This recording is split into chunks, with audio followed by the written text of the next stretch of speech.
Hey everyone, welcome to Mentometer by Kalpana Singh.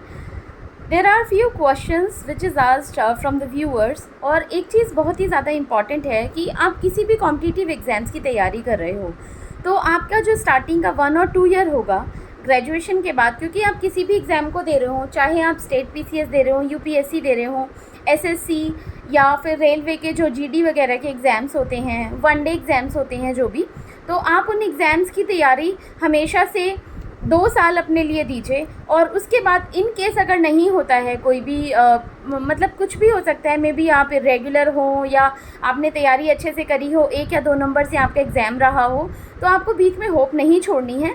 लेकिन हाँ, अगर आपने 2 साल डेडिकेटेडली दिए हैं बिना किसी भी डिस्ट्रैक्शन के और आपने अपना 100% दिया है, तो आपको एक चीज़ ध्यान रखनी है कि इस एग्ज़ाम के लिए आपको अपने 4, 5, 6, 7 साल बर्बाद करने की ज़रूरत नहीं है। एटलीस्ट अपने लिए एक बैकअप प्लान रखो।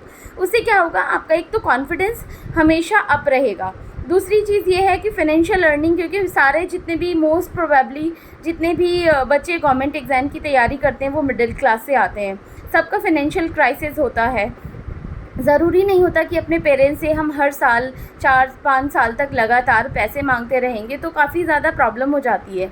तो एक तो आप सबसे जो ज़्यादा अच्छा है आजकल, एक तो अपने लिए कुछ ऐसा कोर्स रखिए जिससे कि आपकी रनिंग इनकम आए। अगर 2-3 घंटा भी आप पढ़ा रहे हो, जैसे ट्यूशन पढ़ा सकते हो, तो उससे क्या होगा, आपका नॉलेज भी गेन हो रहा है, आपकी पढ़ाई में भी डिस्ट्रैक्शन नहीं होगा, आप 2 घंटे भी निकाल लेते हो।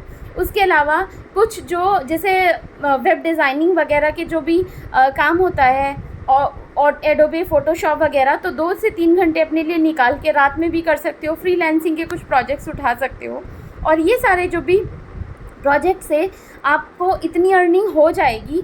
क्योंकि मैं आईटी बैकग्राउंड से हूँ, तो मैं आपको ये चीज़ बता सकती हूँ कि आईटी इंडस्ट्री में अगर आप फ्रीलांसिंग वर्क करते हो तो रात के टाइम में या 2-3 घंटे भी अगर आउट ऑफ इंडिया के प्रोजेक्ट पे काम कर लेते हो तो आप आराम से एक अच्छा जो है पैसा जनरेट कर सकते हो और अपनी पढ़ाई को कंटिन्यू कर सकते हो। दूसरी एक चीज़ ये भी है कि आपको अपनी पढ़ाई के साथ साथ अपनी स्टडी को भी कंटिन्यू करें। जैसे अगर आपने बीए किया है, बीएससी किया है, जो भी नॉन प्रोफेशनल कोर्सेज़ हैं, यानी कि एमबीए, बीटेक या एमसीए वगैरह को छोड़ के, तो उसके अलावा अपनी एजुकेशन को भी परस्यू करना बहुत ज़रूरी है। क्योंकि कई बार ऐसा होता है कि मतलब शायद ये कहोगे कि वैकेंसी बहुत लेट आ रही हैं, या फिर आपका नहीं हो पाया किसी भी रीज़न से, या कुछ डिले हो रहा है उसमें, तो आप कम से कम आपके पास जो डिग्री होगी उसके बेसिस पे आप मार्केट में जाके अपने लिए जॉब भी सर्च कर सकते हो। बिकॉज़ आपने देखा होगा कि बहुत सारे, चाहे यूपीएससी टॉपर्स हों, पीसीएस के टॉपर्स हों और एसएससी वगैरह के जो एग्ज़ाम्स निकालते हैं, जो टॉपर्स होते हैं, तो वो ये चीज़ बोल के ही चलते हैं कि अगर 2-3 साल तक एग्ज़ाम नहीं निकलता तो अपने लिए एक बी प्लान ज़रूर तैयार करके रखिए। क्योंकि ये आपको एक स्ट्रेंथन देगा साइकोलॉजिकली, फाइनेंशियली, और ये चीज़ आपको कॉन्फिडेंस भी बूस्टअप करेगा आपका।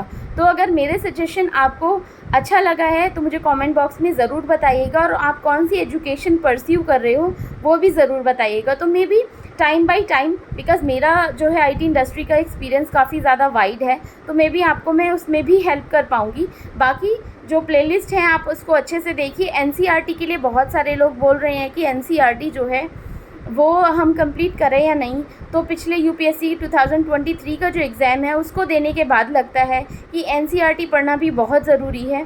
बिकॉज़ जो आपको निगेशन टेक्निक थी वो पूरी तरह एलिमिनेट हो चुकी है, तो ये चीज़ आपको ध्यान रखनी है।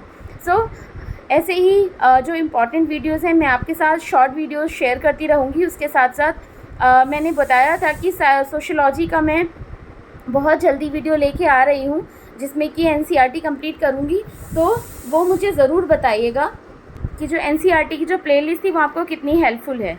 कि बिकॉज़ मैंने जो है मास्टर्स किया है बिज़नेस एडमिनिस्ट्रेशन में, मेरा आईटी में एक्सपीरियंस भी है। उसके साथ साथ आई परस्यूड मास्टर्स इन सोशियोलॉजी, जो कि इस बार काफ़ी अच्छे मार्क्स आए हैं मेरे। तो मैं कोशिश करूँगी कि जितनी भी टेक्निक्स मैंने फॉलो की हैं वो मैं आप लोगों को भी जो है बता सकूँ। टिल देन ऐसे ही सपोर्ट करते रहिए, और एक दूसरे को जो भी हेल्प हो कमेंट बॉक्स में आप रिप्लाई भी कर सकते हो। तो इससे क्या होगा कि हम एक दूसरे को हेल्प करके you can achieve the goal, I can achieve my goal and we can achieve together. Thank you so much for watching.